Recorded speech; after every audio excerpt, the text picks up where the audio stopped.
যেহেতু এখন শীতকাল পড়ে গেছে, আর শীতকালে না বাজারে গেলে নানান ধরনের বেশ টাটকা টাটকা ফ্রেশ ফ্রেশ তাজা সবজিগুলো পাওয়া যায়, আর আমার না খুবই ভালো লাগে।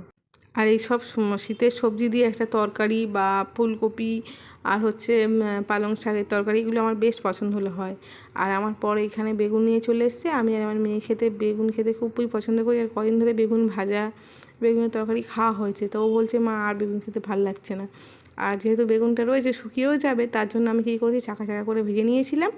আর ওর মধ্যে ধনেপাতা, পেঁয়াজ কুচি, শুকনো লঙ্কা ভাজা, একটু কাঁচা সরিষার তেল আর একটু লবণ দিয়ে ভালো মতো করে মেখে নিচ্ছি। মেয়ে বলছে তুমি যতই মাখো করো না কেন, আমি কিন্তু বেগুন খাবো না। আমি বলছি ঠিক আছে, আমি দেখছি। আর এদিকে আমি আজকে পালং শাক আলু বড়ির তরকারি আর হচ্ছে পেঁপে দিয়ে মাছের ঝোল করেছিলাম। আর কদিন তো খুব রিচ খাওয়া হয়েছে, তার জন্য একটু হালকা পাতলা রান্না করে নিয়েছি। আর ও দেখো গরম ভাত নিয়ে বসে পড়েছে, আর আমি ওকে এই বেগুন মাখাটাই দিয়েছি। আর যখন ও বেগুন মাখাটা মুখে দিয়েছে, বলছে উফ দারুণ হয়েছে, তো তুমি এটা দিয়েই আমার ভাতটা পুরো মাখিয়েই খাবো, এটাকে আমাকে বেশি করে দিয়ে দাও। তো ও আমার জন্য আর বেশি রাখেনি, ও নিজেই মাখিয়ে পুরো ভাতটা ওটা দিয়েই খেয়ে ফেলেছে।